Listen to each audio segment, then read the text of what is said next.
It's Thursday. It's 8:30 p.m. and 14 seconds. Good evening, everybody. This is Late Night Soaring, and we're starting the fourth season of Late Night Soaring. It's incredible.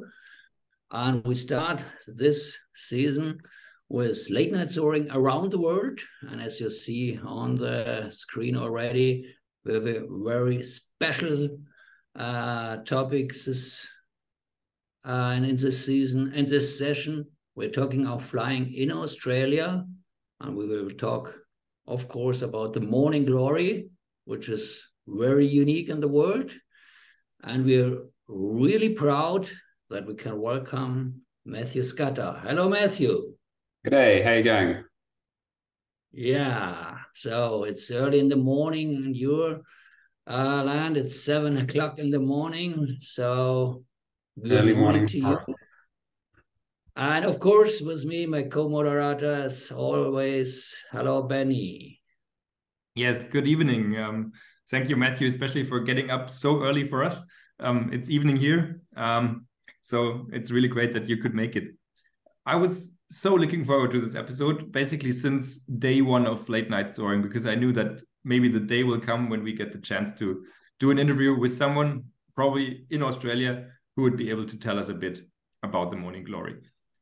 We thought a little bit about who we want to talk to. There's, of course, Geoff Pratt, who is the person who is always flying the morning glory in his PIC 20 and sometimes in the motor gliders. And we had trouble getting in touch and we didn't really know how to. And then this year, finally, it happened that we saw in Weeklight and in the online contest, maybe, that Matthew Scudder was going to fly the morning glory. And then he did, successfully so. We saw the beautiful flights in Weeklight, the beautiful videos and photos. And so only a couple of weeks later, we are proud to have you here, Matthew. All right, Matthew, we've met about 12 years ago, I guess, for the first time. That was in South Australia when I got the chance to fly in Stonefield near Adelaide. And we got to do our check rides for the Australian glider pilot license in Gawler. And this is where we met, right? And it was a long time ago now. Yeah. And I think the two of us happened to do our first 1,000-kilometer flights about 1 week apart or so, also in South Australia. That was a fun time. That was pretty cool. Nobody knew what was going to come next, but a lot happened, especially for you. You went on to become junior world champion in the year of 2015. And your sporting career really started great.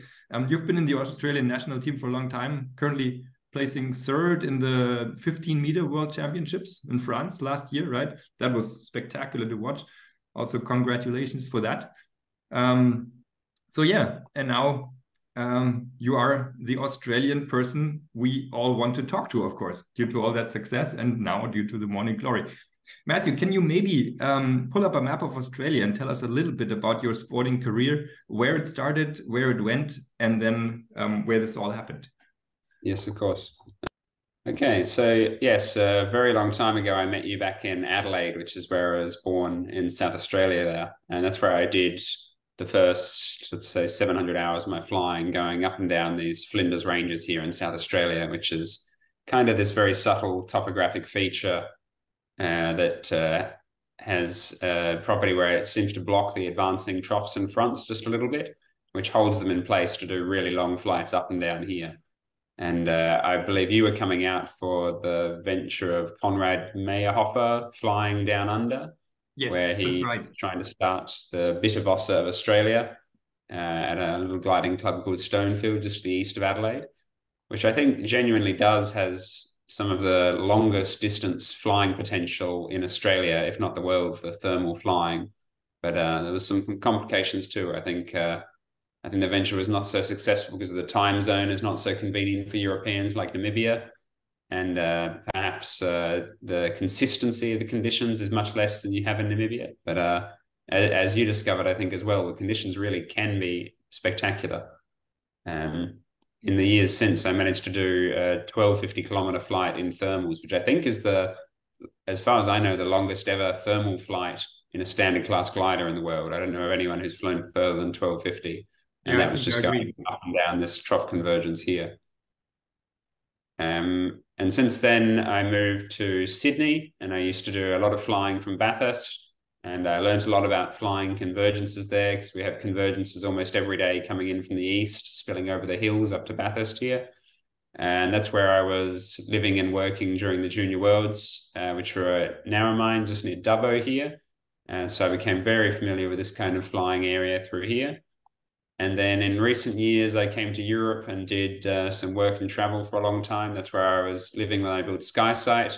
And I really tried to understand European flying. And more or less, I had to start again from scratch in Europe, because it's much more difficult in Europe. It was really challenging. It's been a very long road for me, at least another 1,500 hours flying before I went from while I was placing top in Australia, I really was placing at the bottom of the table in Europe for year after year after year. And it's only now just starting to grind my way back to the top again in Europe. So it's been a really interesting challenge.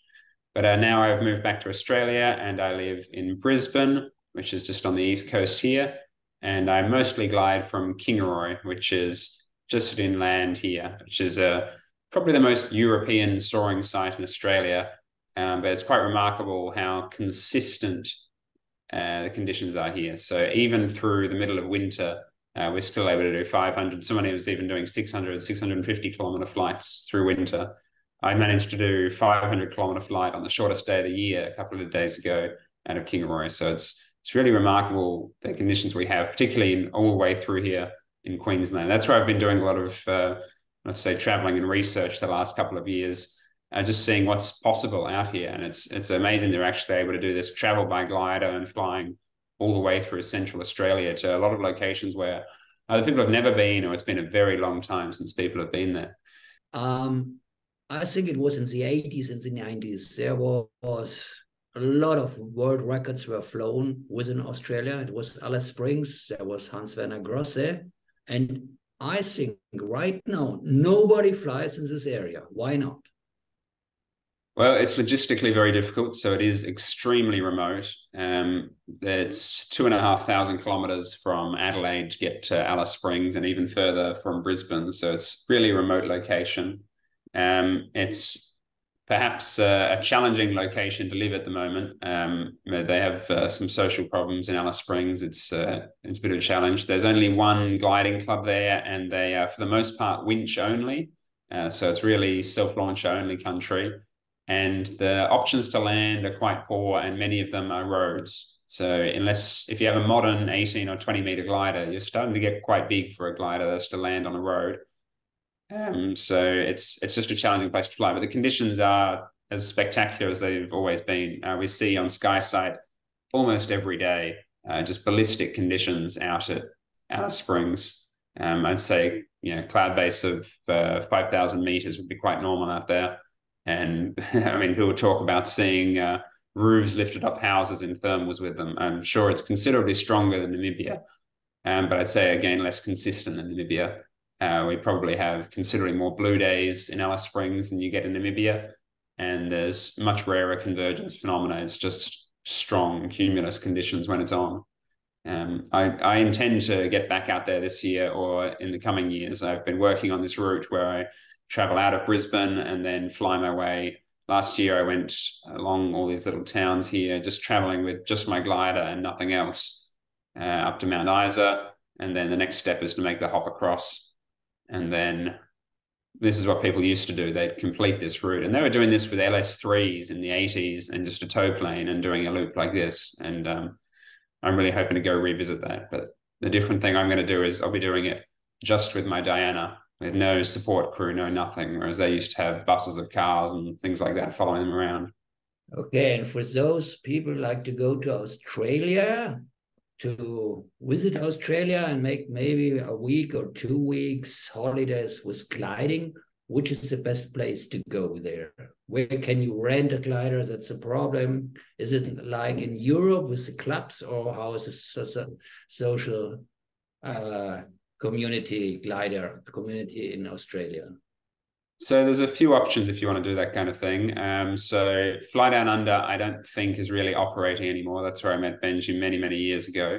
You have Tokemwell, which is starting to edge towards sort of a commercial operation like you might expect, where you can rock up and rent a glider.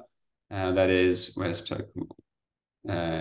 In central or south central East Australia here. You can do the same at Narromine as well. They've got good facilities. They have a Duodiscus and LS4 to rent.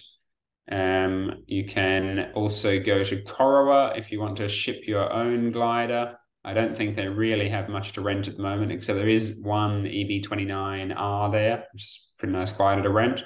That's down here somewhere. And then you have Lake Keepit up around here, which is perhaps not the best of those sites, but it's probably one of the most interesting in terms of terrain, topography, and probably the most Australian location you can go visit. It's probably the only gliding club in the world where they have an operational kangaroo scaring service, because the kangaroos just mob on the runway non-stop. So before you come into land, they drive a quad bike up and down the runway to herd off all the kangaroos. So I usually recommend Lake Keepit to people, because I think when they have visions of Australia, Lake Keepit is the most likely to fulfill that stereotype. Whether or not that's actually what they want, I don't know. That's the way the European pilots expect to be in Australia, with kangaroos on the runway. Yeah, so I think that fulfills the stereotype the best. But I fly up in Kingaroy, where there's not really that kind of facilities. You're welcome to come out and rent the club glider, but it's a club operation, the same as you're used to in Europe. So you're going to be expected to do some helping out as well. But it's a shame that we don't have such an operation up in Queensland, because really the conditions in central Queensland are incredible, and they're extremely reliable through the large portion of the year, on a very similar level to Namibia.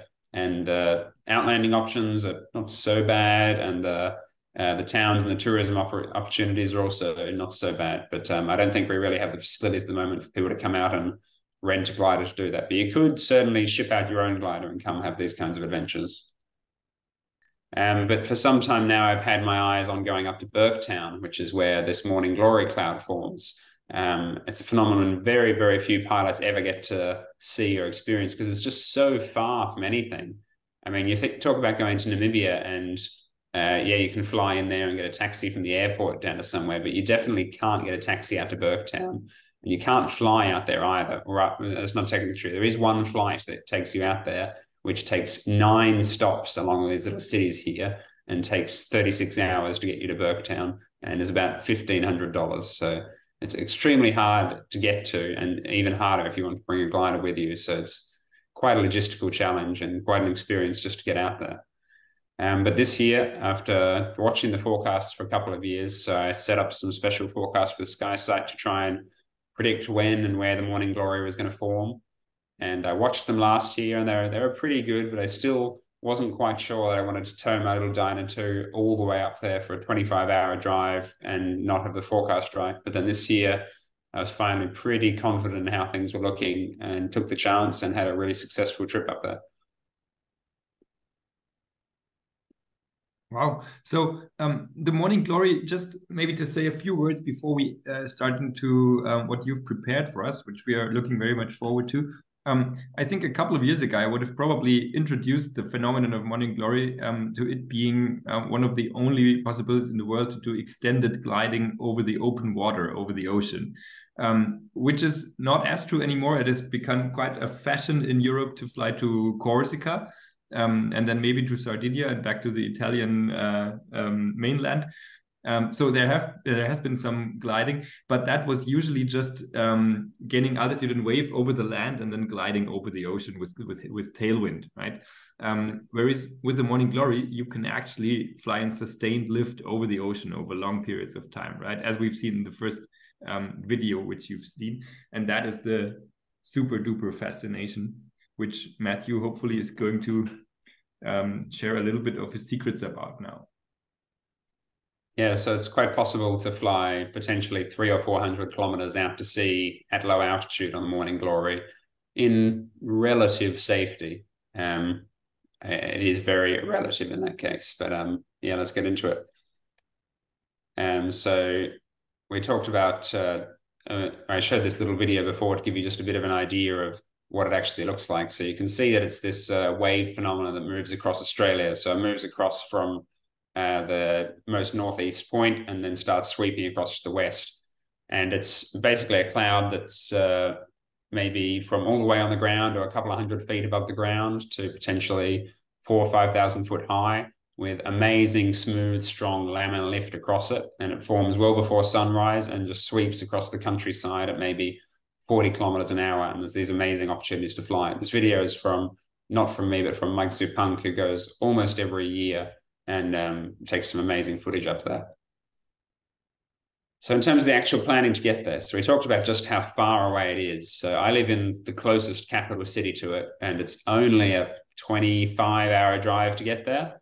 And it's on pretty remote country roads. You're dealing with road trains, which are trucks that have trailer after trailer after trailer after trailer, which is not great when you're trying to overtake. And you're in real country outback location. If you break down out here, you can be in quite a bit of trouble and potentially waiting quite a while for someone to come and help you. And you have to stay in some pretty remote locations along the way.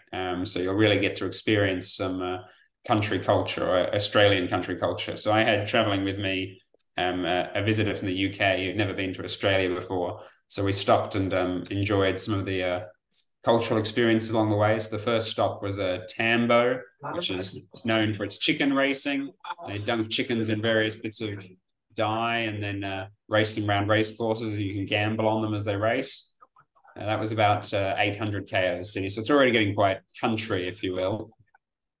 The chickens follow the little remote control car around and you bet the money on them. And then getting a little bit further away, we now get to Longreach, which is where Qantas, is a national airline, was founded. And you can see 747s just sitting on the side of a runway in the middle of nowhere. You can actually fly into here as well, but we're still driving at this point. Then a little bit further along, we got all the way to Julia Creek, where we saw as we were driving past, they had the town versus country football game on, which we thought was going to be people from Brisbane playing against people from Julia Creek. But they consider town in Julia Creek and country even further north. So it's the townies, the civilized people from Julia Creek against all these rough young guys from really the absolute middle of nowhere, like places you'd never see on a map or heard before. And that was quite interesting. It was quite a rough football game as far as the football games I've seen. And then finally, after almost 3 days of driving, we got to Burketown, and you can really see just how remote it is. There's nothing out here. These towns out here are absolutely tiny. Really, no one is living out here. It's just a couple of hundred people at most at each settlement, and the town is getting visited by people who live on stations, and these stations will cover thousands and thousands of square kilometers with just one family working the land there. And the conditions on the land are not great. Like it's not good for growing much. They're just running stock or cattle or something like that to just they barely subsist. You see some very skinny animals living just in the fields on the side of the road. There's often no fences, just animals walking on the road. It's pretty rough country to be out in. And that's all part of the challenge. But finally we got there, and they called it Australia's barramundi capital. So barramundi is a large Australian fish that's very popular to catch, and Burketown is probably the best place to go catch that. And that's the main reason most of the tourists seem to come up here. They have one tourist attraction on the map, which you can see here. We knocked that out in the first 10 minutes of being there, which is a hot spring. It's where just some hot water is boiling out of the ground. It boils out of the ground actually all the way through central Queensland. So we have a interesting geological phenomenon that covers basically the whole of Queensland there called the Great Artesian Basin. So we knocked that out, and that was, the full spectrum of tourist attractions available to us, and then settled in for the long wait for the next morning glory. You do have to be careful because it is really in crocodile country. You never go swimming in any kind of open water in Queensland unless you know for sure there's no crocodiles there. And they put up these signs all over the place where someone sighted a crocodile recently to remind you to not go in the water. And the crocodiles, they have a picture of one in the bar at Burketown about 6 meters long, which is just bigger than you can possibly imagine, just lying on the main bar, someone killed and dragged in. You can really think about then the outlanding options. So this whole area here, you could probably execute an outlanding where you didn't kill yourself in most of this area. Like most of it is quite small scrubs or shrubby sort of trees. But then you have crocodiles anywhere near the water. You have extremely hostile conditions through the day. And there's no rescue services likely to come get you. Like there's 100 people in the town, and there's probably one bloke who works at the fire department, and then there's no helicopters out here. There's nothing coming for you. So it's really remote, hostile terrain. If you land out in the water, then I don't know, maybe a tinny's going to come for you in a day's time as you're bobbing up and down in the water. Supposedly they've found the crocodiles living as far as 500 kilometers offshore, and of course sharks and all that kind of stuff as well. So you really got to be pretty confident you're going to not outland here. You got to be pretty careful. So yeah, after the long trip, we made it there, and we discovered just how country we were because we were in town for the Burketown Rodeo, where all of the kids from the country came out and rode the local cows.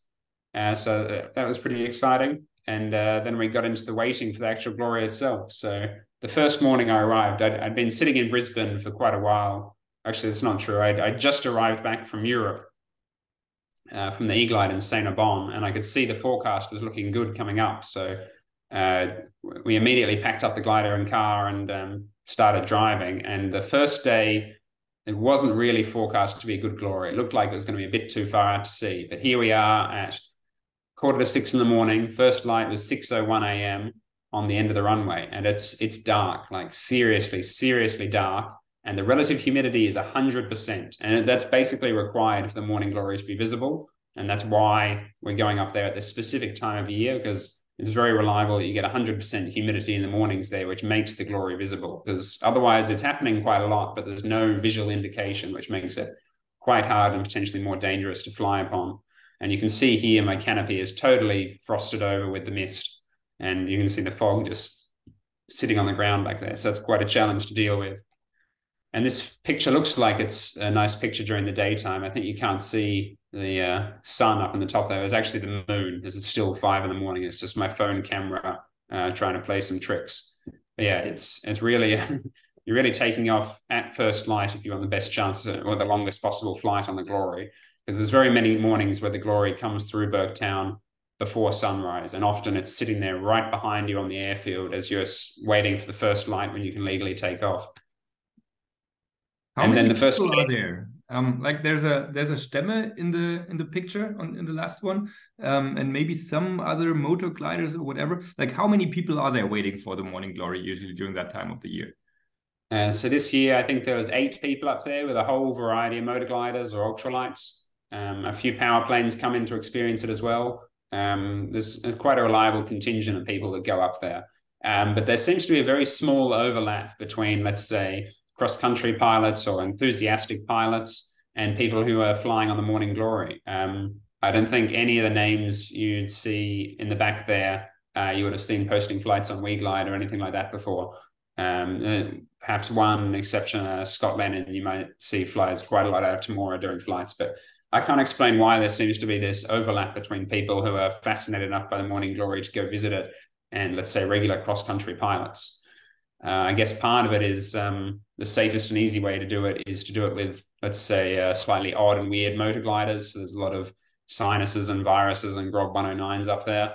And perhaps competition pilots see it as beneath themselves to get in these kinds of gliders. And then it's very, very intimidating to take, say, a retractable petrol engine glider like a Ventus 2M or something like that up here. So I guess that the combination there of the aircraft required and the aircraft people have is not a great overlap, and perhaps not as many people get to experience as they could. I always believe the best glider is the glider you have.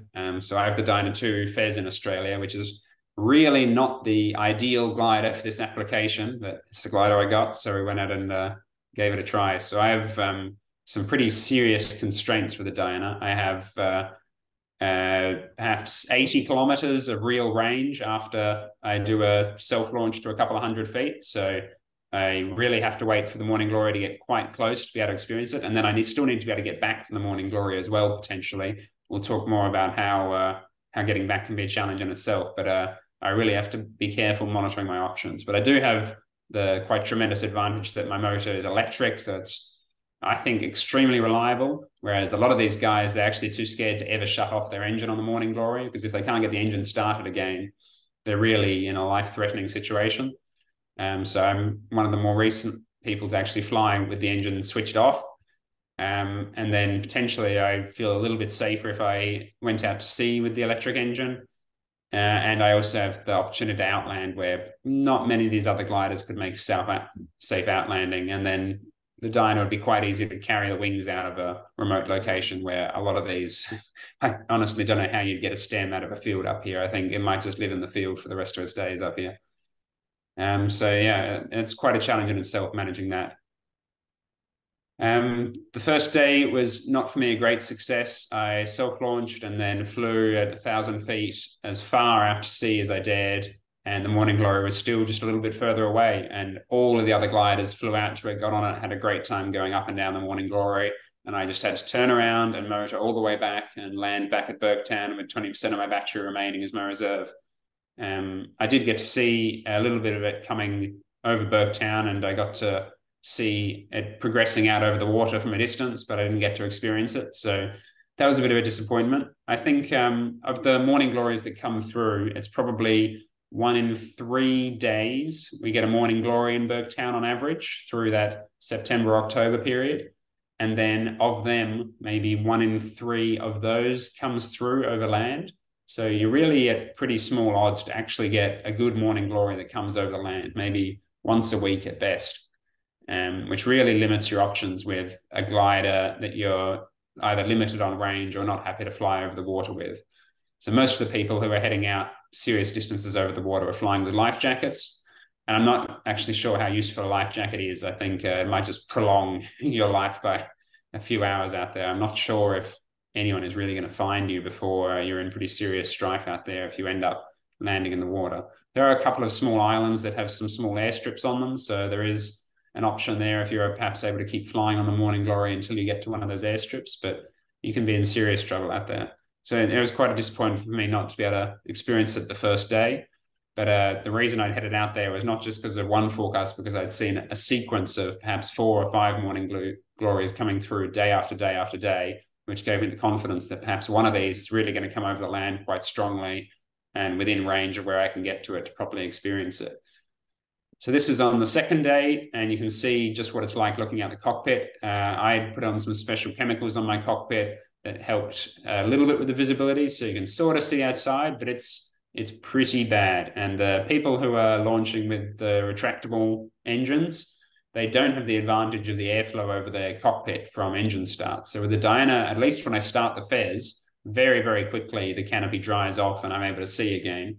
But the guys who are launching with retractable motors, they tell me really they just open the side vent and they're just looking out there for their horizon reference, and then it's just full power, hold the stick back until the ground starts moving away from them. It's really could be a very challenging takeoff. The visibility can be terrible, but for guys with the STEMAs or the Fez with the front mounted motors, it's not such a big deal. It's very, very fast that you're able to see outside again. You're not more than 50 meters down the runway when you've got safe visibility. But it's really quite a concern, particularly when you're launching basically in the dark. You're launching at first light at the very first legal second. So it's dark out there. But for me, I had the advantage that I had to wait for the Morning Glory to get close enough. So the 2 mornings I was successful, I waited until I could literally just see it coming on the horizon. And then I knew it's time to launch and I'd have comfortably enough range to get onto it and properly experience it. And then we got there, and it really was one of the most magical experiences of my soaring career. It was only a 10-kilometer engine run. You can see I still have 90% battery on the FES, and I'm on the Morning Glory literally at sunrise. The sun still is not over the horizon yet. You just see this faint morning light, and you see this monster, absolute beast of a cloud extending as far as possible in every single direction. It's just right from a kilometer short of the Morning Glory, you just see the Vario start tweaking a little bit and then just cranks all the way to the maximum stop. And down low, the lift is, and I mean, the Glories I flew on from talking to Jeff Pratt, and I think it's worth acknowledging Jeff, because Jeff's been out here exploring the Morning Glory every year for 20 years or so, and no one has ever flown anywhere near as much on the Morning Glory as Jeff has. He tells me the Morning Glories that we experienced here are really just very middling to average Morning Glories, nothing special at all. But even still, just immediately clocking into it, perhaps 7 meters a second of lift. And then that lift keeps going up to perhaps 2,000 meters above ground. And it's beyond the capacity of even the STEMAs and things like that it was beyond their V&E in terms of how strong the lift is. So I thought taking the Diana up here would be really interesting, because it's probably the highest performance glider that's ever been up on the Morning Glory. But it doesn't make any difference, because the STEMAs were coming past me at the same speed lower, because you just go a little bit lower and the lift is a little bit stronger. And even if you're in a lower performance glider, it's just fine. The only difference is potentially your safety margin if something goes wrong. But you can really push very low along the Morning Glory in very, very strong lift. How low above ground level do you enter, or how low does the lift go? So I entered it on my second day, probably only at 500 feet, and it was a little bit challenging, but I was joining in a part of the Morning Glory that was quite broken then. But it was possible to climb in engine off from 500 feet. But often at times when you're flying it, I'm not sure where this picture is. I might just skip forward a little bit. Here you have a picture here where you can see that the Morning Glory goes to the ground. And you saw that fog on the airport before. So that fog you would see visibly as you're flying along. It's fog all the way ahead of you, with quite interesting landing options then when it's total fog ahead. And it's literally getting lifted straight off the surface into the Morning Glory. So I think you really could pick up the Morning Glory from a couple of hundred feet. And if you're actually on the ground when the Morning Glory passes through, I've never really experienced that. And in fact, most of the glider pilots I talk to have never actually seen one from the ground, because as soon as it's conditions to go flying it, they're not sitting around waiting. But I had Pete Carter, who helped me drive up there with me this year, who did get to experience it and even film it on the ground. So I do have some pictures of what it's like on the ground. Yeah, so this is what it looks like as it literally approaches, and you see this monster of a cloud coming, really 3,000-4,000 feet tall, but it's still absolutely dead silent. There's not a whiff of movement in the air, nothing at all. The air is completely stationary, and you hear nothing except seeing the monster approach. And then does the wind on the ground somehow change when it passes over? Yes. So as it gets closer and closer, you get just the tiniest bit of wind flowing towards it, and then you get 30-40 knots of sudden wind change, really powerfully sucking into and sucking up into it and then dumping down behind it. Enough that your glider really needs to be secure, and dust getting kicked up and stuff blown around. And then it passes and it's basically completely still, calm conditions again, maybe with a little bit of a northeasterly component afterwards. You can only hear planes taking off in the background there. You can't hear the Glory approaching. But it has quite a bit of noise to it. It's really a spectacular phenomenon. And the locals and the indigenous people have been experiencing that and marveling upon just that experience for a very long time now. About that, maybe there's an interesting question. Is the name, the word Morning Glory, does it come from the glider pilots because it's so glorious, or is that something from the people on the ground who've experienced it much earlier?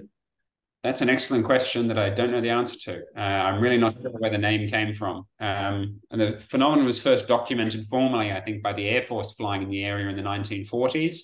But I'm not sure it's even known where the name came from. There's indigenous people had mythology and names for it that weren't that. So yeah, I'm not sure, I'm afraid. And how fast it is moving? It's moving somewhere between 20 kilometers and say 60 kilometers an hour, usually from the northeast to the southwest. Just let me close the door for 1 second. So it's moving quite fast, and it then makes it quite interesting for trying to fly a task along it because of the speed it's moving.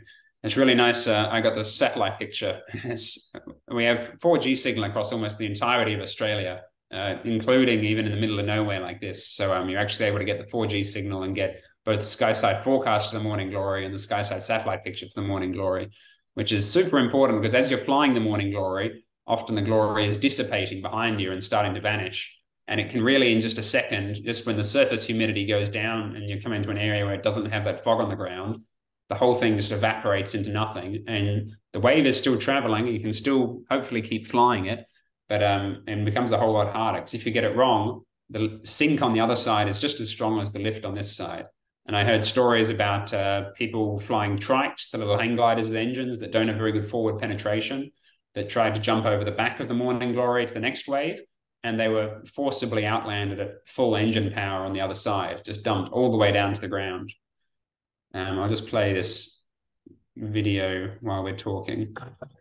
So you really can get yourself in trouble on the Morning Glory as well. But that's the thing I think I didn't actually mention before. And this isn't a great example, but very often the Morning Glory doesn't just come as one. It comes as one after another, after another, after another, potentially stacking up 8 or 10 or 12 coming behind. And for reasons I can't explain to you, the first one always seems to be super, super laminar like this, like really picturesque, smooth cloud.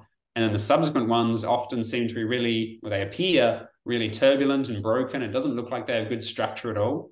But I've not flown on the latter ones, but I'm told from the other pilots, often it's stronger, even though I would have thought the most energy would be in that first one. So you can see here, once I get up on the clouds, what it's like on the other side. So you see here, I switch the engine off. This is only maybe 600, 800 feet above ground. You can see there's that. In this case, it's not going all the way down to the ground. The relative humidity is not quite high enough, but you see it getting sucked up and just constantly forming ahead of you. And it's just off the clock lift here. Like really, I think you'll hear the very opposite.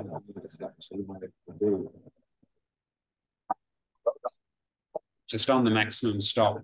And it's so strong down low. And it's 3,000 or 4,000 foot higher here now and starting to come to the top. And you'll see me turn around here and start to get a good view over the top of the cloud.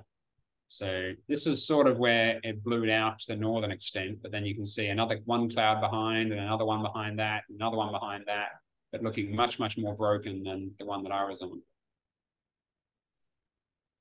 How common is it to transition between different lines of the Morning Glory?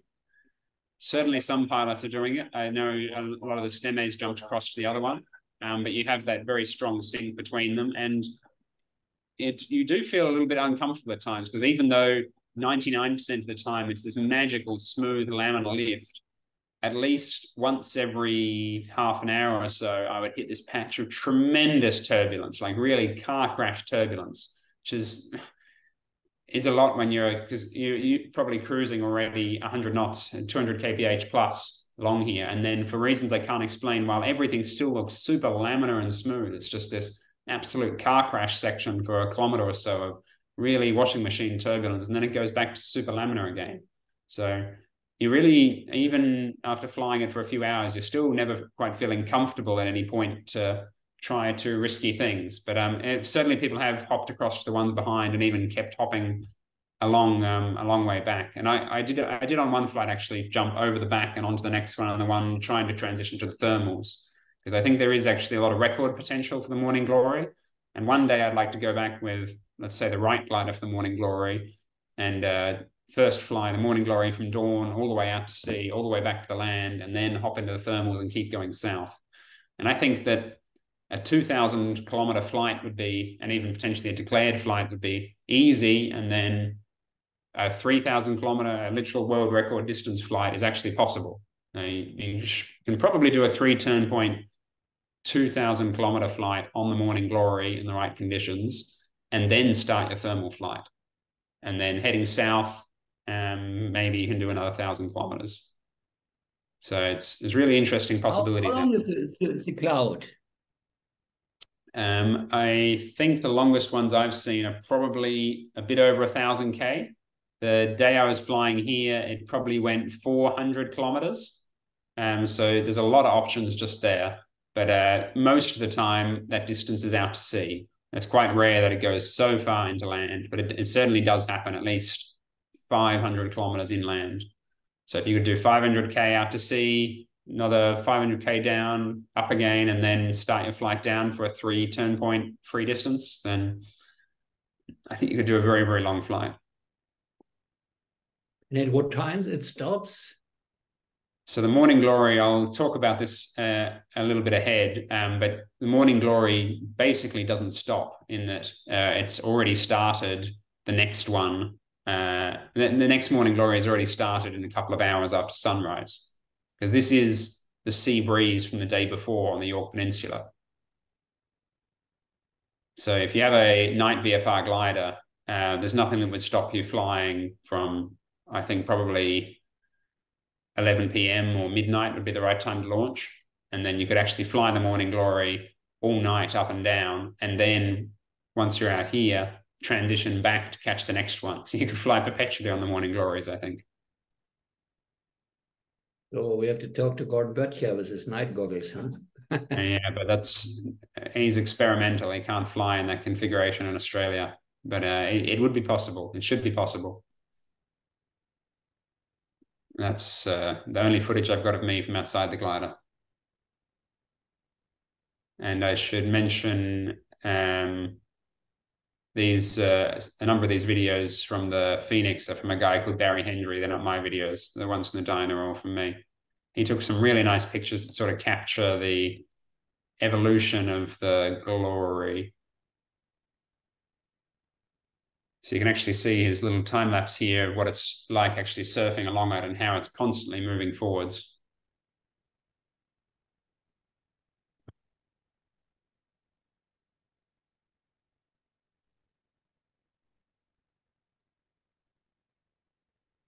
But really, of all of my gliding, this is by far the most spectacular phenomena I've ever experienced. It's really, there's nothing else I've ever encountered that comes even close to the experience of flying on the Morning Glory.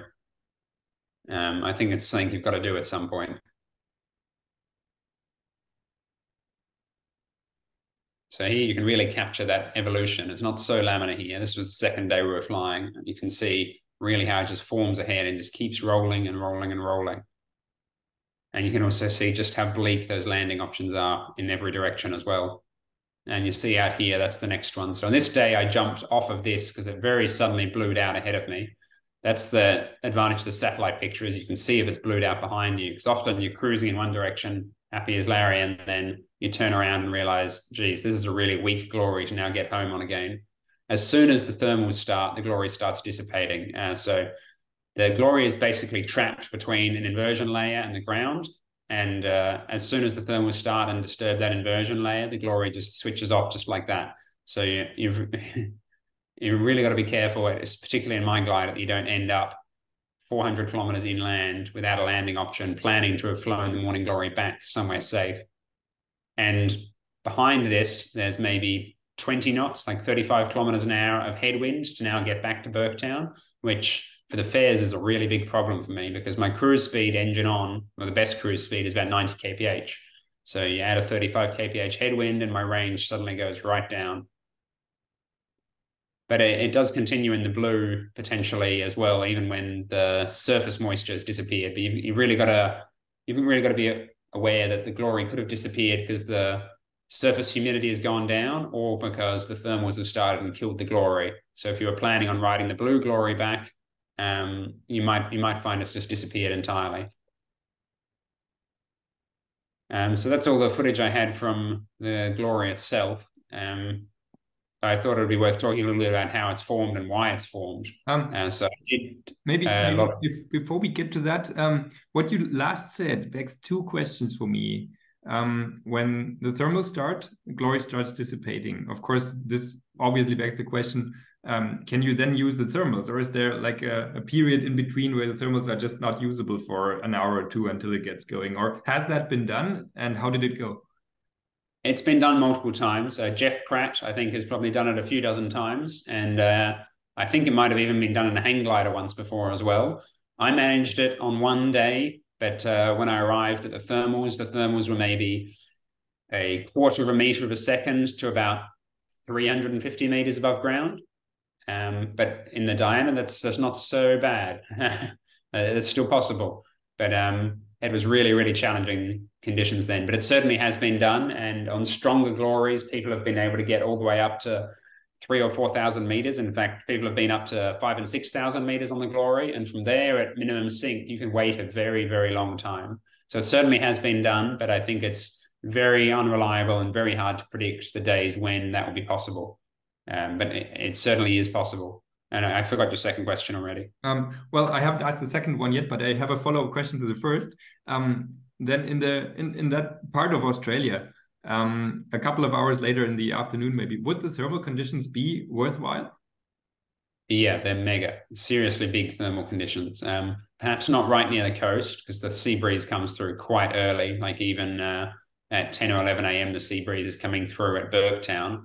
But inland, it's only a couple of 100K away before the cloud base will be 4,000 meters and the thermals will be 5 meters a second. So the potential for continuing to go south, and even in September, which is still very early in the season, the conditions out there are insane. And that's why I've enjoyed this touring in central Queensland before, because where I've been touring to is only just a little bit south of Burketown. In fact, I spent a lot of time thinking about whether I wanted to drive to Burketown or fly to Burketown, because it's easy to fly to Burketown. Wow, okay.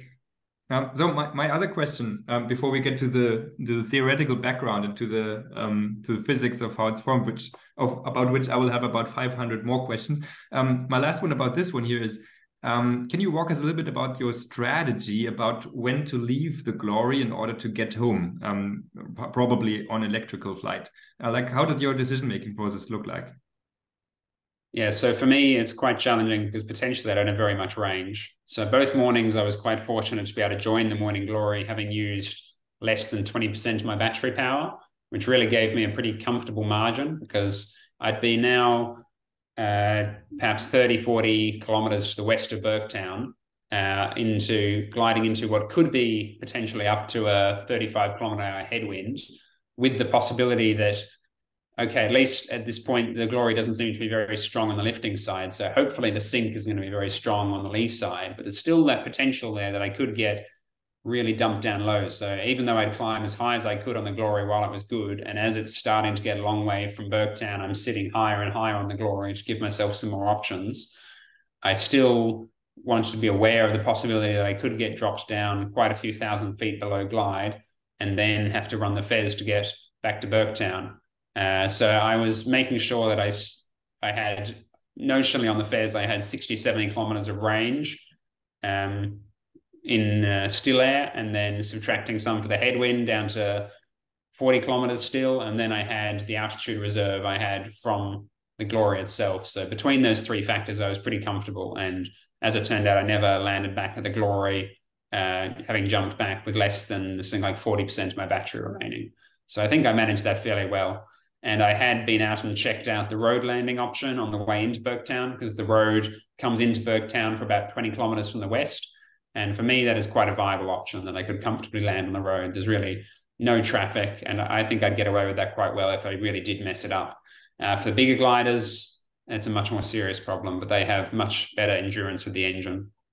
And there are a few strips around, but the strips are far enough apart, like more than 50 kilometers apart, that you really have to commit at some point to one option and make sure you have a safe glide to that option. So I'm not a physicist, I'm not a meteorologist, I'm not many things, and I don't have a scientific background to be able to explain the great details of the Morning Glory to you, but I have been able to model the Morning Glory, I think, in more detail than it's ever been modeled before. If you read the scientific publications about the Morning Glory, you can see the ancient weather models they're using and the kind of half-assed backwards picture they get of what's going on and the conclusions they draw as a result. And I'm not completely sure the conclusions they draw as a result are correct, because I'm able to model the Morning Glory in great detail, and enough detail that SkySight is predicting pretty accurately when and where it's going to be. Usually it's getting the time it comes through Burketown right to within half an hour to an hour, and it gets the angle and the length and extent of it quite right as well, such that I think you could actually plan a task on it.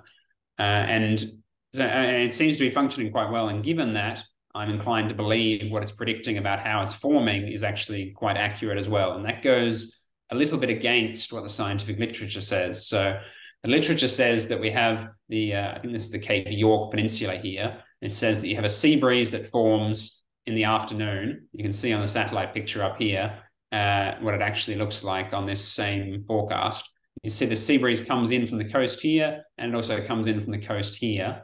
And it says that these two meet about midnight, and that they collide and create storms or some kind of double convergence condition. And then a whole bunch of air gets lifted up, and then eventually that cools down and comes down. And as that cold air hits the ground, it creates this impulse, kind of like when a thunderstorm forms and you see these cumulus fractus clouds hanging out the front. And that impulse is what's then riding along and creates the wave that comes through Burketown. And they say that it's very important to have these two colliding, and then also having this sea breeze having left behind a very low and very strong maritime inversion which that wave is then trapped beneath. And I agree with almost all of that. But from my modeling, the bit I disagree with is that it's relying on this collision between the two sea breezes. Because I see both in the modeling and now, I mean, when they did this research, they didn't have the Himawari satellites. So we have the Himawari satellite over Australia and Japan. It only incidentally covers Australia. The Japanese built it and launched it, but it's one of the best satellites out there for getting high resolution, true color satellite pictures. And even through the night, it produces spectacular satellite images. And you can really see how it's forming is not quite how they describe. And the difference is that it really seems to me like this eastern sea breeze never actually stops. And there is no collision between these two sea breezes. And when you think about it, why would there be? Like when you see it at the beach all the time that the waves come in, but the waves are going out as well. And certainly you get interference patterns off rocks where you see waves just passing straight through each other, just like radio waves do. There's no collision between two waves in the ocean. They really do just pass directly through each other and keep going. And I can't see why two sea breezes would actually behave really substantially differently. They do seem to actually just pass straight through each other and keep going. And I do think, however, that it is important to have this marine inversion, and that marine inversion here is trapping the wave and propagating it without permitting it to lose energy. So, you know, this stable layer above that is creating this rebound. So when it's lifting up, it's getting pushed back down again. And that's what I think makes this propagation and keeps it going rather than just petering out. We did actually fly out one day in the afternoon. We flew out from Burketown and went out to check out these sea breezes to see what they look like.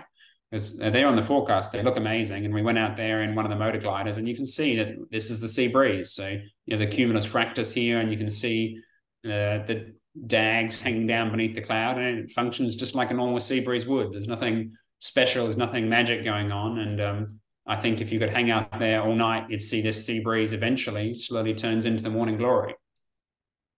So you can see the satellite picture here, just as the sun is starting to set, this sea breeze is still coming in here and also still coming in here. And I have a little loop I made where you can watch the full cycle of how it forms from, this is just the thermals in the middle of the day, or at the start of the day. You see the sea breeze coming in here. You see the opposite happening on the other side here. And we can just watch all the way through. And I think you'll see that there is no collision as such, that this is already just perhaps 10 p.m. at night. And I think the glory is already here. I think it's already formed. It's already passed under this convergence here. And you can see here is about to form into the morning glory as well. And there you see it. But I think what's clear is there's no collision, there's no pause, there's no waiting for this lifted air to come down and cool again. You can already see this is still like 1 a.m, and there's the clearly defined glory there. You can already see the telltale sign, and then that just keeps moving.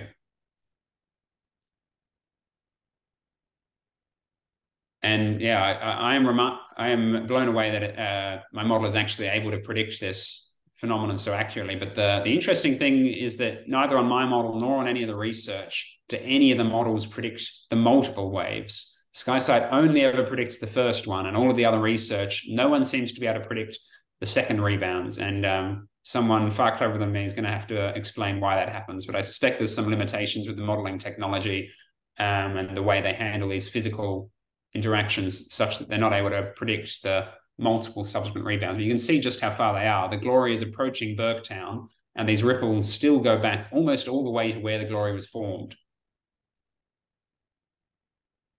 And it's very hard to see on the infrared satellite picture as the sun's coming up.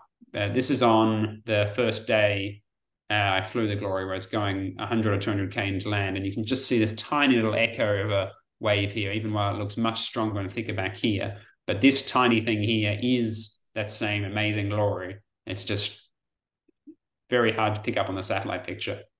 And there you see, when the sun comes up, you suddenly see the full length of it. And that's going quite a few 100 kilometers inland there. What's very interesting is quite often we see these morning glories coming up from other directions as well. So we see them coming from the south, coming to the north, coming from the northwest down to the southeast. There seems to actually be glories everywhere. And what's quite interesting is a lot of the time you see on days without the surface humidity, you can actually see very, very faintly here, there's just something is visible moving on the satellite picture in this area where there's no visible cloud. And later you see the cloud popping up. But on days when there is no surface moisture for that, you still see on the infrared picture this small change coming through. And then almost every day, all across Australia, and I suspect in other locations in the world, you actually see these same lines forming on the satellite picture, moving out across from sea breezes, from thunderstorms, from other things going on inland. So they say that the ones that are happening inland, I'm just going to jump across to the forecast. I think we have some examples here. And I think these morning glories are actually happening in much more locations than are well understood, from a whole bunch of different directions and potentially usable. It's just we haven't been able to see them or identify them before. So here was the second day we flew. So you can see on the modeling, you see the glory coming through. We can see on the satellite picture roughly where it was forecast to be. You see the glory. So you can see how long this one as well, I should point out. If we do a quick measurement here, there's one end, there's another end. So that's 600 kilometers long, and this is far from the longest glory they've seen. So we see the glory there, and we can see it moving through pretty much as forecast. Not quite as strong out over the water, but there's also these glories out here. And when you look on the sat pic, you can actually just see them sometimes.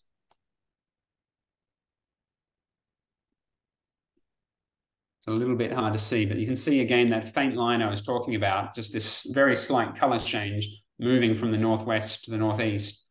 And the same, you see them coming out here as well, coming in. And I think, yeah, there's lots of locations where these are forming. And we do see them on the models as well. So in this case, why are they being formed? I think it's because, again, we have this surface inversion created by the sea breeze from the day before that is able to trap waves very effectively. And you have thunderstorms from a cold front or just any kind of overcooked conditions here that are creating outflows, just ordinary storm outflows, and they get trapped beneath that inversion and just keep going under there, exactly the same as this. This one is only special because it's so consistent, because there is that sea breeze happening almost every day, then passing under this other sea breeze. But I think there's actual real potential to fly these morning glories in all different locations and potentially go some really interesting places or even task off them. And it's also interesting how far inland this one is predicted to go in the blue. So it's not visible on the satellite picture as going down beyond here. But on the forecast, it says that actually this one is continuing way further beyond here, where that surface moisture is not so high, but potentially you can keep flying a long way south still on the morning glory. So there's really fascinating and interesting possibilities out there still, I think. I have another model which has, you have to ignore the time slider here because I've done some silly tricks to be able to do a overnight forecast, which SkySight wasn't designed for. But we can see the full cycle of the formation of the glory from, this is the start of one day and the sea breeze coming through on the west here and the sea breeze coming through on the east here. And you can watch how the model predicts they just pass straight through each other.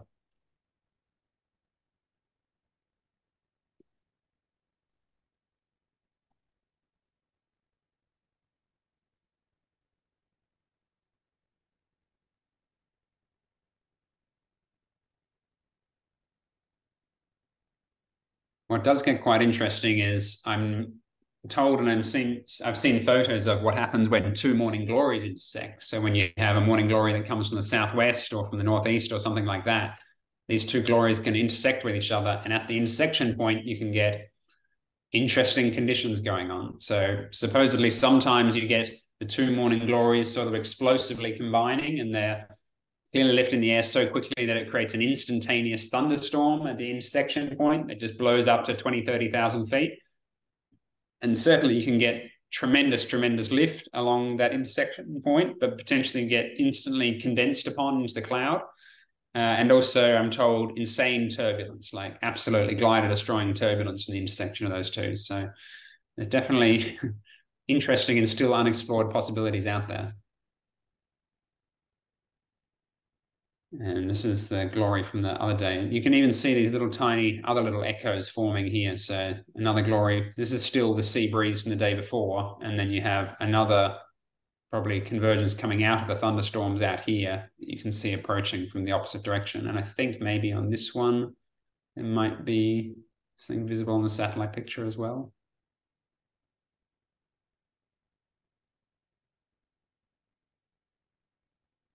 A bit later.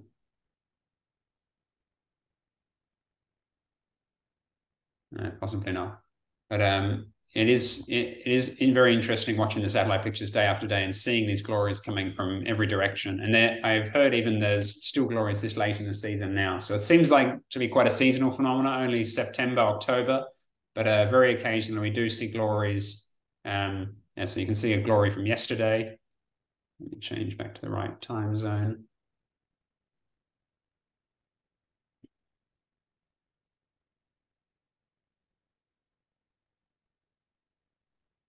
I might have to come back to that.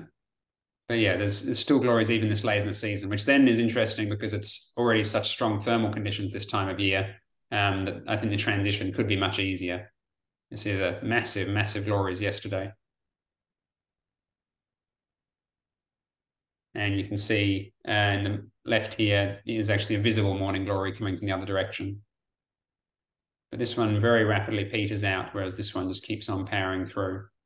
And you can see even the glory turns into thunderstorms down here, or is triggering or accelerating or intersecting with these thunderstorms, which I'm sure would create interesting conditions too. So that's basically all I had for what actually forms the morning glory. You have any questions about that? What would you like to know? Well, many, but probably this would blow up the scope of our conversation here.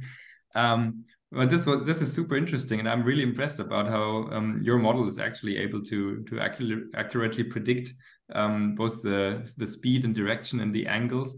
You've been hinting at maybe planning to use that for actually flying declared tasks in the morning glory. What do you have in mind? I think for myself with my Diana, the only option is the 100K triangle record. And I think with some careful planning and the right glory, it should be possible to do that at more than 200 kilometers an hour. And I think that's the world record at the moment, is about 205 kilometers an hour or something like that. And I think that would be quite easy on the right morning glory. And that might well be achievable with my Diana. And it'd be really ideal to have some water ballast and a tow plane up there. And I've been angling for someone to bring a Dimona with a tow hook up so they can aero tow me, so I don't have to use my battery for that. And so I can put on a bit more water ballast. There are some so that would be the idea, right? So you could ask some of the ultralight pilots to have a tow hook and tow you. Yeah, I've been trying, believe me. So far, I haven't found any willing participants. So that is probably the only thing I would be comfortable doing with a Diana. But then I don't think you can do triangles larger than that, because that's relying on flying down one way on a very powerful morning glory and then flying up. And now because the glory is moving, you're doing sort of a triangle shape and then climbing high and then jumping back to the start point to finish. And the distances on that jump back are small enough, having to only go potentially 35K back to your start point, that I think it shouldn't be a problem to get high enough and then with the sink and the headwind to be able to close the task and claim the record. But for larger than that, I think it's not viable to do a triangle. I don't think you can glide back from 100 kilometers off the glory at any kind of speed to be able to break that record. And I don't think the thermals are strong enough to really enable that. But the free distance or the out and return probably not as well, because again, you'll have moved so far to the west. But the free distance and the 3 turn point, I think there's real possibilities there, but not with the glider I have. I think, I'm not sure what the right glider is. If you have a very high risk tolerance, you could take conventional petrol retractable glider. I think you're really at quite a lot of risk to your life if you go a couple of 100K out to sea in one of those. If the engine doesn't start, you're really in big trouble. And then you could take a Stemme or something like that, but then performance is not so great. So it's hard to know exactly what the right glider is here. I suspect the Stemme is the best chance, but there's a lot of Stemmes out there and not so many that seem to be reliable or maintained to a reliable standard such that I would feel comfortable going out to sea. So I think, you probably need to find a very shrewd owner who takes very good care of their glider to do the right kind of flight that would be necessary to set the world record. But I'm quite sure it's possible.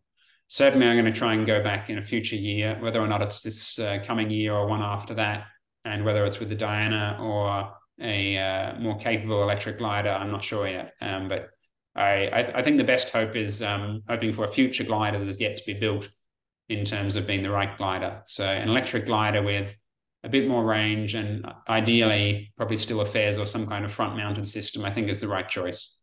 I already angled with and bullied Luca as much as I could to get extra large batteries for my Diana. But I think in the future, if I get batteries that were twice the size again, and I think the technology is getting there now, then a lot more of this stuff starts to become possible. If I have 150 kilometers of range, then I can go quite a long way out to sea in the Diana.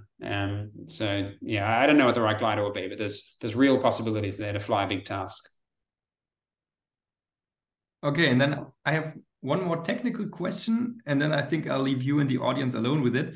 So that would be when you fly the Morning Glory, do you have some kind of reliable wind indication in your glider to see what the horizontal wind component is doing while you're riding it? Because I find it really interesting. Usually when you fly a wave, you would have a very strong wind, basically riding a stationary wave pattern, right?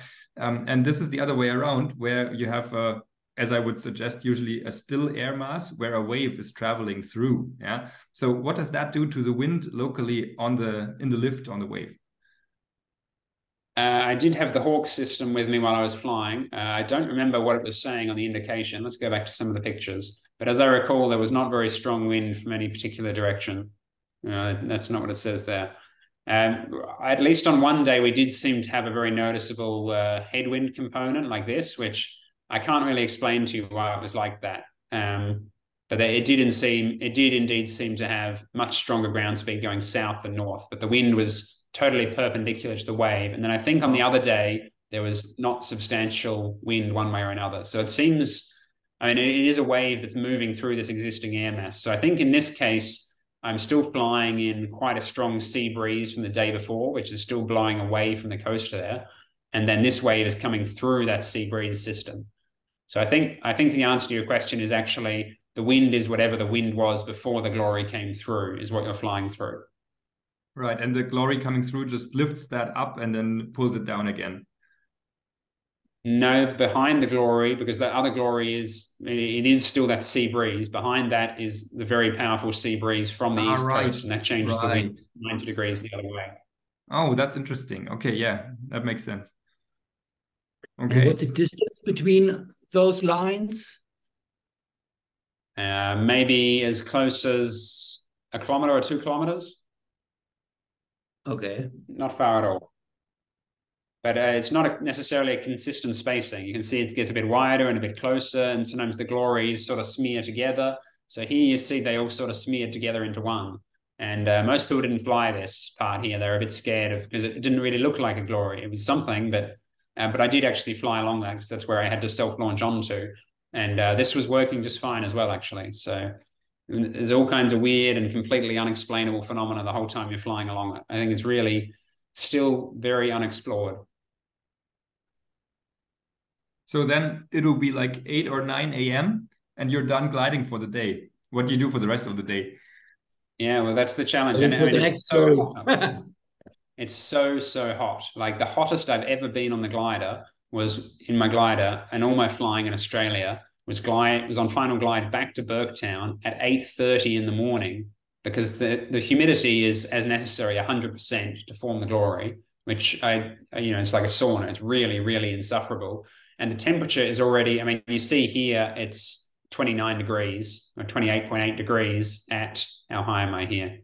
At 2,500 feet at 8:30 in the morning. And the day when I was coming in, it was saying, like already 35 degrees at 9 o'clock in the morning on the ground. So it's super hot, insufferable conditions. And the accommodation options in Burketown are not great. There's only one pub, there's one shop, there's one cafe, and there's one caravan park.